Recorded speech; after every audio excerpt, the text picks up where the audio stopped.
UFC Fight Night in Vegas 56. Volkov versus Rozenstruik takes place this weekend. I'm going to be doing the full card breakdown and in detail predictions. It's not the best of cards, but I'm going to still break it down.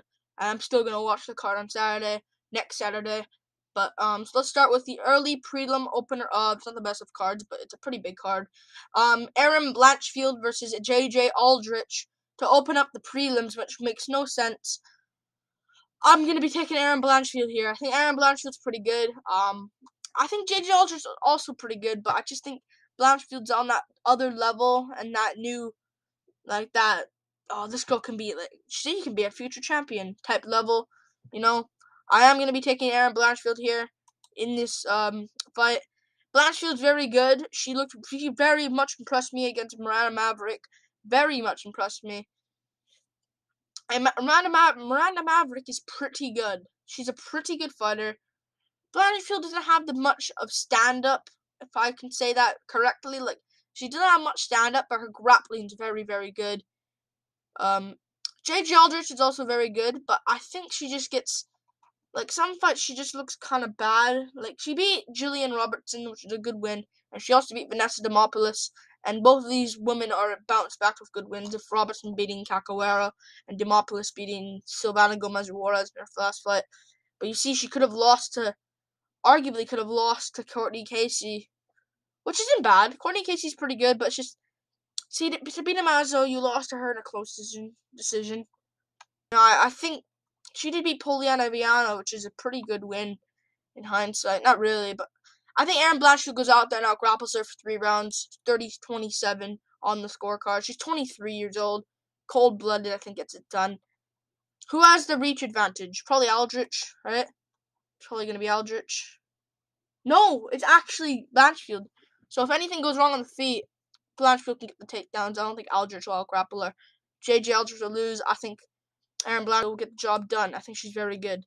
Moving on. She could have some problems on the feet, but I think she's good at, listen, I think she's good at setting up, like, let's say, like a jab to a takedown.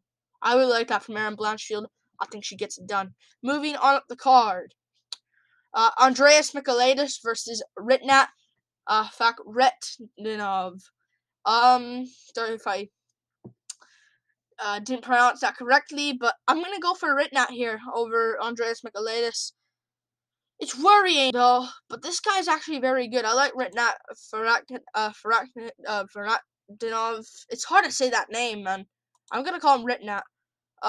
He's very good. I'm gonna go for Ritnat here. He beat Eric Spicely, a former UFC vet. Not a vet, but like former UFC fighter. He fought him. He's fought pretty decent opponents in terms of lately, like 8-4, not the best, but 14-2 Alberto Uda he beat there as well, and he beat Eric Spicely, which is a good win. He hasn't fought the best of opponents, but he lost a unanimous decision back in 2014, and his record's insane: 20 wins, 2 losses. I'm gonna go for Ritnat here, man. I think Ritnat's a good fighter. He's 30 years old. He hasn't fought since like last year. 6 months ago last year, like, that's worrying, but Michailidis is not like a KO artist that you're gonna get flatlined by. He's 33 years old. He did lose to Alex Pereira, but Alex Pereira is now fighting Sean Strickland, so that's not bad. And he was looking very good in that fight. However, it was Pereira's debut, and Pereira is not really much of a grappler, per se, and he did get caught with flying knee. Was losing to Modestas Bukauskas, and that's not really aging too well. And KB Bular. How you beat KB Bular, you know? KB Bular. Not the best of wins, let's be real. He did beat Marshall Fortuna, but I think I'm going to go for Ritnat here, getting a first round KO win. I think he gets it done. Yeah, I think Ritnat gets it done. First round KO.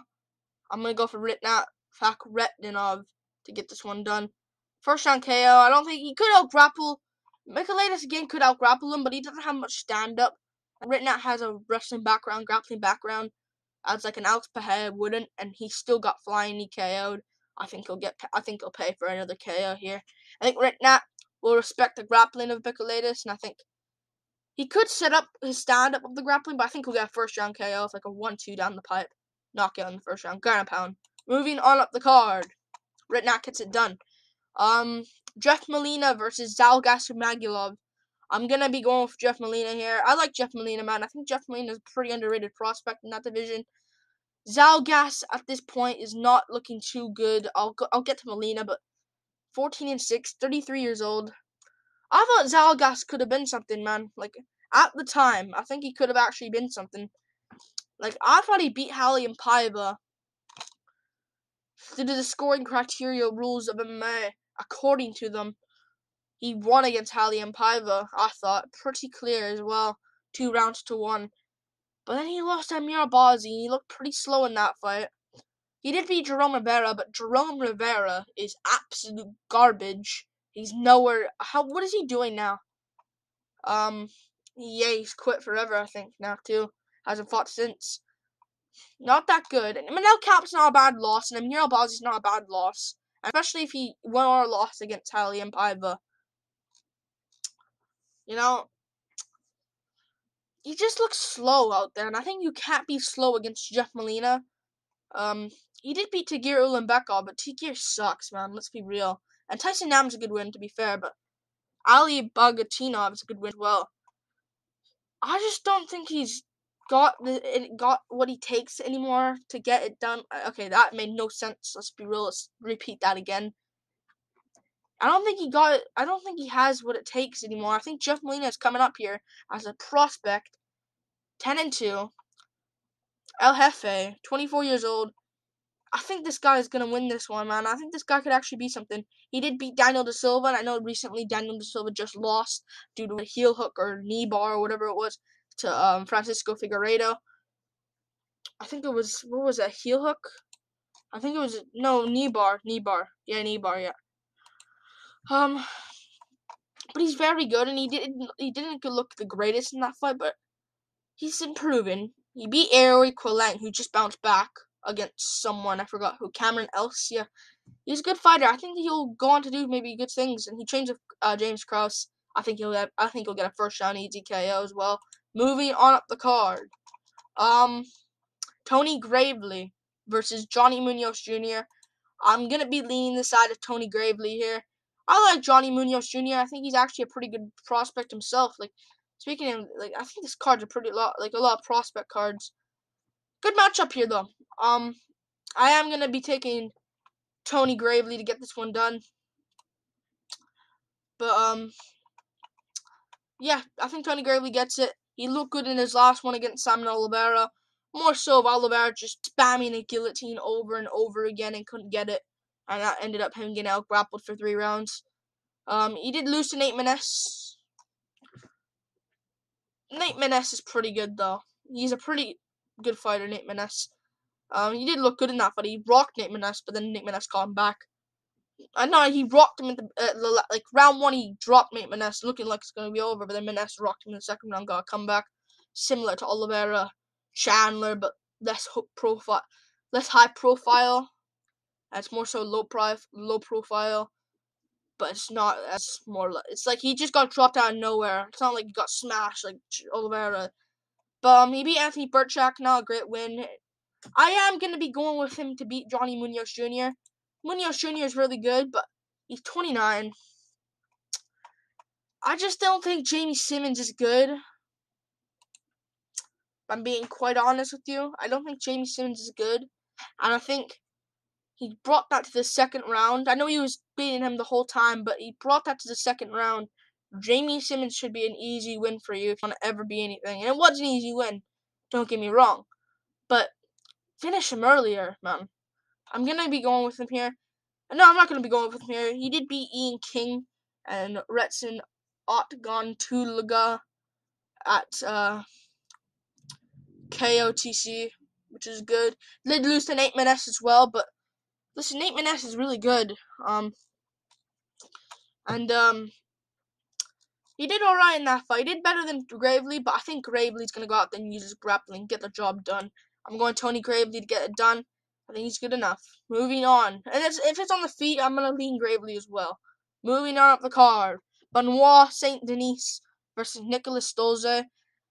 I think this is kind of more of a I wouldn't say lock, but more of a confident prediction here. I'm going to be taking Benoit St. Denis. It's worrying because he took so much damage that last time. But Nicholas Stolze is not good. And I don't care what you say. He's 29 years old, I understand. And he's, how old? When's he turning 30? December. Late December. But he's not good. Like, Ramazanami toyed with him, basically. Toyed with him. Not the best performance, more of a boring performance there, but Jared Gooden knocked out cold. Badly. Badly. I don't think that's a good sign. I think Benoit St. Denis is going to go out there and get the job done. I know they lost to Elizeu Zaleski dos Santos, but Dos Santos is pretty good. And he did all right in that fight. Like, he landed some shots back. He stayed in there. I know some people are going to argue this, but like, it shouldn't have been stopped. Like, it should have just kept on. I like that. I don't know why the people hate that, but that people say, oh, that fight should have been stopped. That was alright. I don't even mind that going to a decision. So Elizeu Zaleski dos Santos, he did look good, but I think he survived to a decision. He's tough. Stolze, I don't think, has much other than grappling. What does Stolze say? He got to a lot of rear naked chokes. I think Benoit St. Denis is better than that. Has a grappling background. I think he can survive. And I'll go for like a Benoit St. Denis arm triangle after dropping Stolze with a jab or something like that, and then going for like an arm triangle, pounding him out, and then going to half guard and full mount, and then going to that half guard, get like an arm triangle sub over Nicholas Stolze. I'm gonna go for that, like the round number 1. I'm gonna say I think Benoit St. Denis gets it done. Moving on up the card, Ode Osbourne versus Zaruk Adashev. I'm gonna be going for Ode Osbourne here. It's a closer one than people think it is. Like, I see a lot of comments saying, "Oh, Osbourne, easy win. This is just another bad fighter he's taking." Zaruk Adashev, okay. I know his record's not the best. I understand completely. His record's not good. It's absolute garbage, and I hate looking at it. But he's actually better than what it says. Like, he did look good against Ryan Benoit, or I don't know. Ryan Benoit. He did really good in that fight. And he won that fight quite convincingly. I thought Zaruk Adashev was absolute trash after the Tyson Nam fight, but I was like, Suma Dwergy took him to a decision. You know? Like, he's actually not terrible. He's not the best, but he beat Ryan Benoit. He's actually not bad. And it'll prove here, if he actually wins this against Ode Osbourne, he's actually pretty good. But Ode Osbourne, I think, is actually really technical. I think he's really good with his skills. The Jamaican sensation, 30 years old. I think he's very good. He beat CJ Vergara. I think some people disagree with that decision. I thought it was a clear win for him there. And again, Manel Kape is a freaking savage. You got flying knee by him, but before that, he was looking alright. You know? And the Brian Kelleher fight, it's Kelleher. You got guillotined. Kelleher goes for a lot of guillotines. It was kind of top mount. I think it was a mounted guillotine as well. Jerome Rivera's not that good. I think he's good enough to beat Adashev. If you're going to beat CJ Vergara, I think you're good enough to beat Zaruk Adashev. And I think Adashev is not the greatest, but I think he'll get this one done. Unanimous decision, 30-27. I'm going to trust 30-27. I think he'll just pick apart Zaruk Adashev from range for 3 rounds with kicks, front kick to the body, teeps to the body. I think he gets it done. Moving on up the card. God, this is actually a pretty big card, but not the best of name value. Damon Jackson versus Daniel Argueta. I'm going to go with, okay, what was the original opponent? Damon Jackson. I think this was short notice as well. Derek Minner used to take on Minner concussion. I'm going to go for Damon Jackson here. But Daniel Argueta is pretty good. I think this guy, I think he's pretty good. Well, he did lose to Ricky Tercios in the Ultimate Fighter, but that didn't count. He hasn't fought anyone I know. No. Was he a champion at LFA or something? He was a champion, was vacant, and got the job done there. Yeah, I'm gonna take Damon Jackson here. It's a short notice bout. I was gonna go Jackson regardless, but Jackson, I think, is pretty good. Like, I think Jackson's quite underrated as a fighter. The Leech, Damon Jackson, he's 33, so it's annoying if he ever is anything, but he's actually pretty good. Like, he beat Kamala Kirk. Good performance. Not bad. Like, Kamala Kirk's a very good fighter. He dominated Kamala Kirk in that fight and arm triangled him. He beat Charles Rosa as well. Out-grappled him in like a bloody war there. Lost to Topuria, but Topuria is good, and Mirsad Bektic, he took that on really short notice. That's why he didn't look the greatest in that fight, but he came back with a guillotine, and he showed good cardio in that fight, what's he gonna do against, like, Daniel Argueta, you know? I'm gonna have to take, what's his name to get this one done? Damon Jackson. Argueta's good, but I think he'll gas out, and I think for him to win this one, he's gonna have to win a close decision, or just get a KO. I don't think he has the same enough level stand-up as Ilia Topuria would. And this is short notice as well. I think he'll slow down when the fight goes on. I'm going to go for like a third-round arm triangle choke win for Damon Jackson. I think he'll get that again, get the job done. He's not really that good on the feet, Damon Jackson, but he's good enough with grappling to make up for that. So I think Jackson gets it done. Moving on up the card to the headliner of the prelims, Joe Solecki versus Alex De Silva. I don't get this. You have Blanchfield, a superstar, not superstar, I future star that can actually maybe be something. And you put Joe Solecki coming off a loss and Alex De Silva coming off a loss on the headline of the prelims. So I don't get that. I'm gonna go with I'm gonna go Joe Solecki. I was maybe thinking Alex De Silva, but Alex De Silva is not that good. Like, I know he lost to Brad Riddell, and he did look good in that fight, but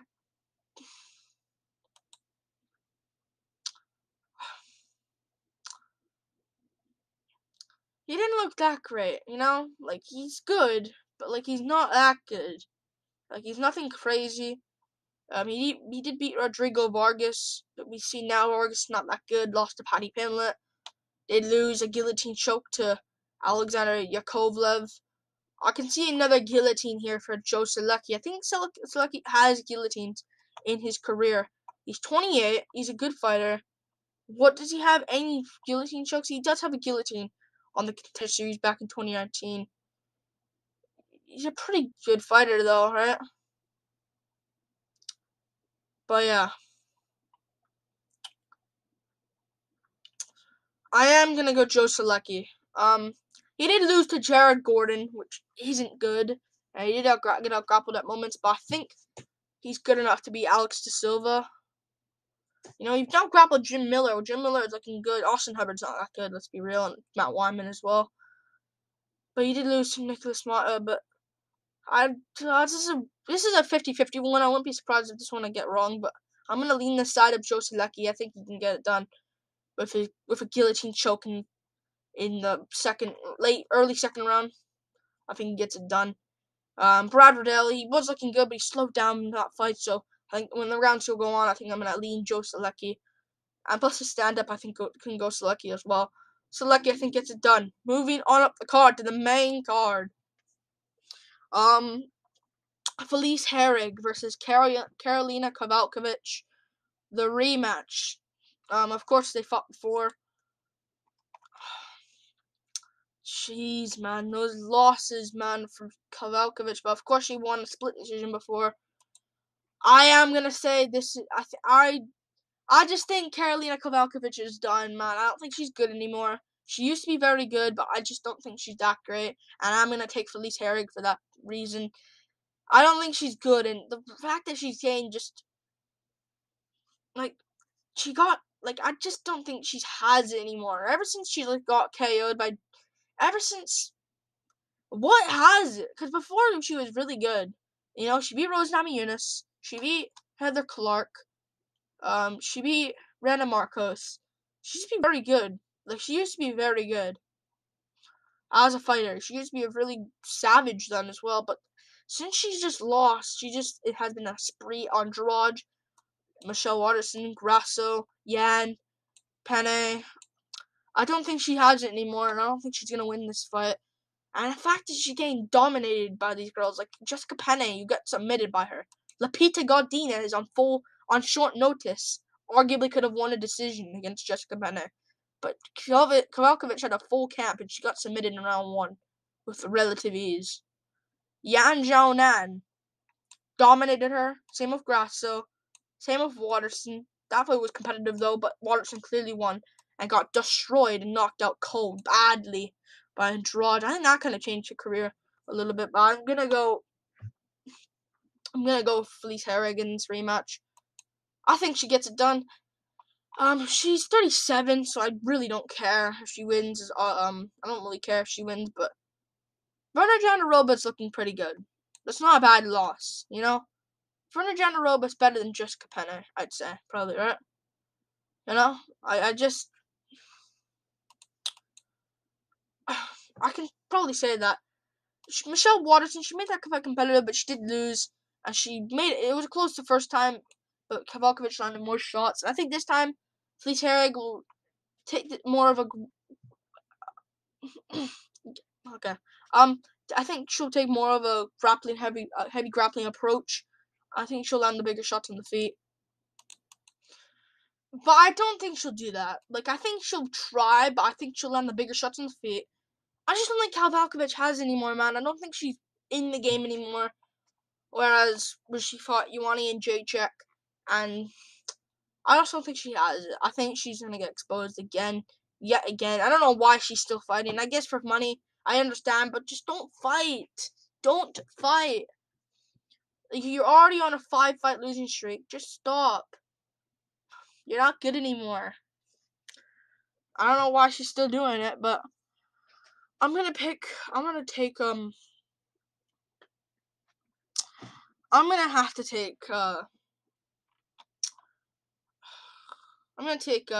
Herrig, landing the bigger shots on the feet and just dominating Karolina Kowalkiewicz for 3 rounds, 30-27. And I think she'll use some grappling as well. Get a clear unanimous win. Moving on up the card. What's up? Alonzo Menifield versus Askar Mozharov. Okay, this is a tough one, honestly. I'm gonna go Alonzo Menifield. Okay, I'm gonna take Alonzo Menifield to win this one. It's a tough one to pick, let's be real, but I think Alonzo's got this one in the bag because I noticed Askar Mozharov. I don't know. I think it's Mozharov. 27 years old, I understand, but he hasn't fought since. And this is just professional. Hasn't fought since 2020, late 2020. He hasn't fought in a year and a half. I think you have to be active if you want to fight Menifield. Like, if you want to beat Menifield. Alonzo Menifield, I think, punches I think he punches crazy hard. And he's 34 years old, I understand, but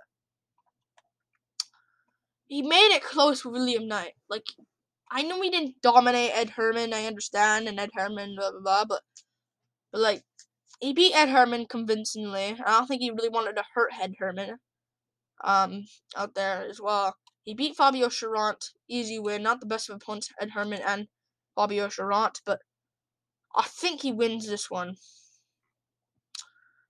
He arguably could have won against William Knight. I don't know if he did. I think Knight slightly had that, but with the bigger shots and that.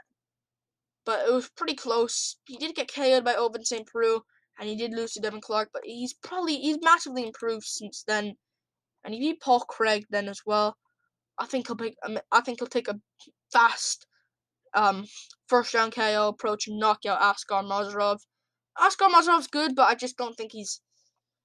I think he's good, but I think he's lost a lot. Like, first round KO to 14-10, and this is 2019, so this is not like this is not like 8 years ago or 9 years ago or something. This is, let me do my math, 3 years ago. You know, he lost. I just don't think he's got it, and I think he'll lose pretty badly in the first round. Alonzo Menifield, first round KO. Moving on up the card. This is a long card, man. Long card. Poliana Botelho versus Karine Silva. I'm gonna take Karine Silva pretty easily here. Yeah, I just think Poliana Patello is just a letdown. Let's be real. Like, I'm not trying to be mean or anything, but she's not that good. She's not good. Like, Luana Carolina, she took that legit on like a week's notice. I know Carolina has good cardio, but she always lets me down with her cardio. Always. Jillian Robertson, I picked Robertson to win there, but again, she looked absolute garbage in that fight. And same with the Luana Carolina fight. Like, just don't fight ever. Okay? She's not good. Karine Silva, I think, is pretty good. I think Karine Silva's pretty good. She's 14-4, 28 years old. She's pretty good. She beat the girl with a guillotine choke in the contender series. She beat good opponents, 8-1, 1-0 at the best, but this is not good. But she has 20-3, this girl. In Chiu Yan. Which is a good win. And she's lost not the best opponents, but she lost to Marina Moroz back in 2014 with an armbar. She's pretty good. I think she'll be Poliana Patello and out cardio her because Patello has bad cardio. Just being honest with you. Again, Patello does have good takedown defense, and her striking's alright, but I think Silva will just outdog her in the fight here and just out cardio her into a close war decision. I think this will be fight of the night, maybe. And I think Karine Silva will win like a 29-28 split decision win, winning the last 2 rounds barely, but I think she'll get it done. Moving on up the card, Mike Trizano versus Lucas Almeida. I'm gonna go for Mike Trizano here. Why is this in the featured fight position? This makes no sense. Trizano, why? He's not gonna be anything. How old is Lucas Almeida? I bet he's like 34 or something like that. Please be young. Please be young. 31. Yeah, see, told you. I told you. This is just dumb. I don't get it, but like, yeah. Mike Trizano isn't really impressive though. Let's be real. He's not that impressive. He's 9-2. The lone wolf. 30 years old. He did lose to Hakeem Dawodu and Grant Dawson. Let's be real. Those guys are levels above, I think, than Lucas Almeida. Lucas Almeida's good, but he beat Ludovic Klein. We've seen Klein bounce back against Devontae Smith. He beat Luis Pena. He beat Joe Giannetti. There. He beat John Gunther on the Ultimate Fighter. I think he's good enough to win. I think he's good. I think he's gonna go out there and get the job done. Hakeem Dawodu, he made that fight competitive, but he lost. But I think he'll beat Lucas Almeida, who isn't that great. 31 years old. Lost to Daniel Zellhuber on this contender series. 10-3, 9-2, 12-3. He beat decent opponents, but no, not really. 2-4, 2-4. 16-15. Yeah, I think I'm gonna go for Mike Trizano.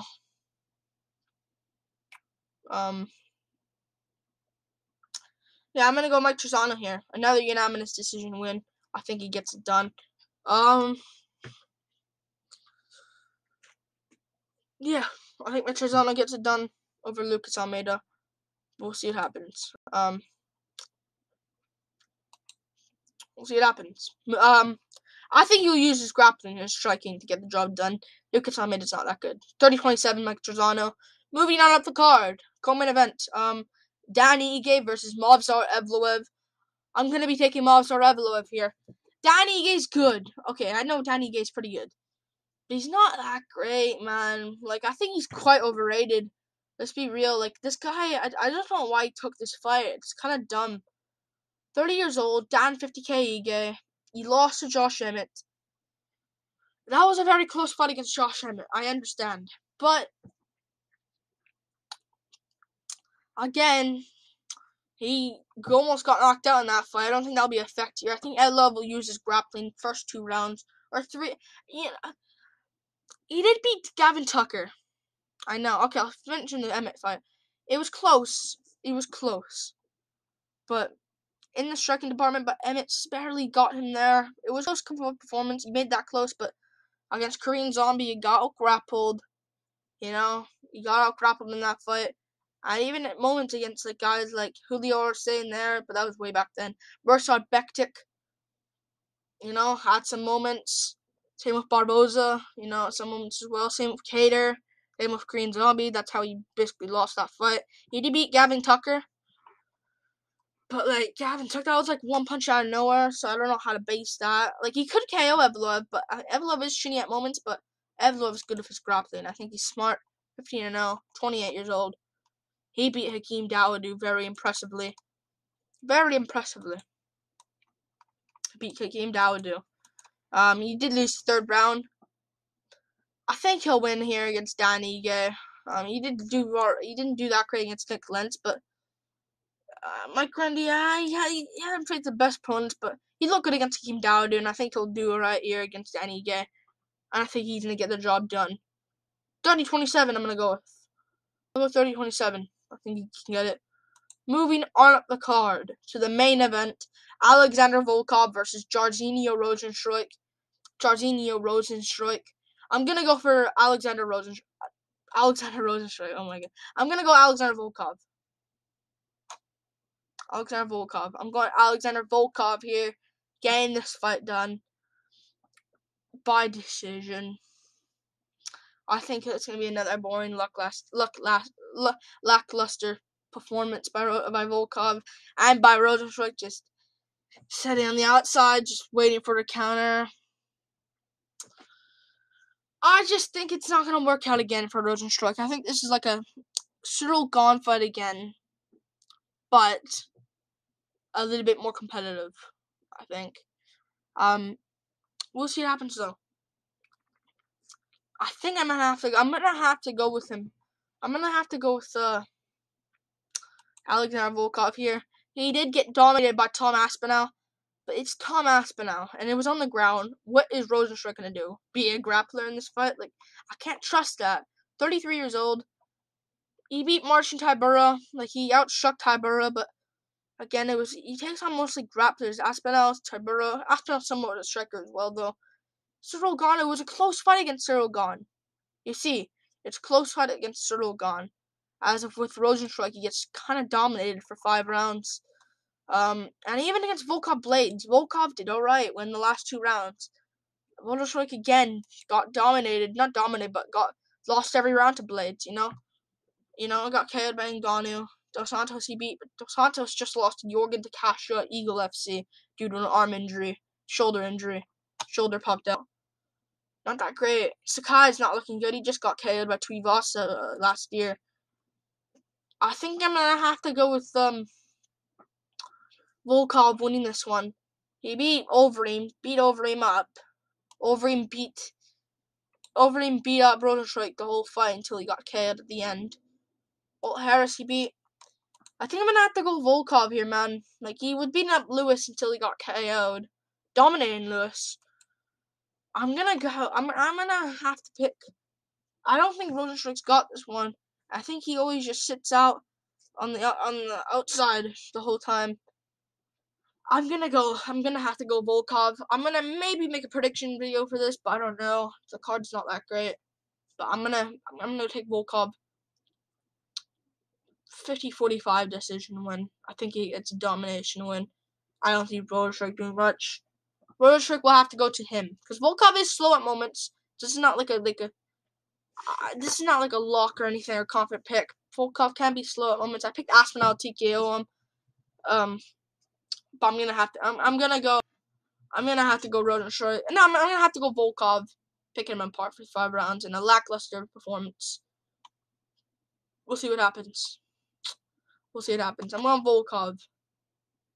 I think he gets it done. Rozenstruik can win, though, but I think Volkov gets it done. Like and subscribe. Thank you for watching. This is the full card breakdown and in detail predictions. And yeah, peace. Peace out.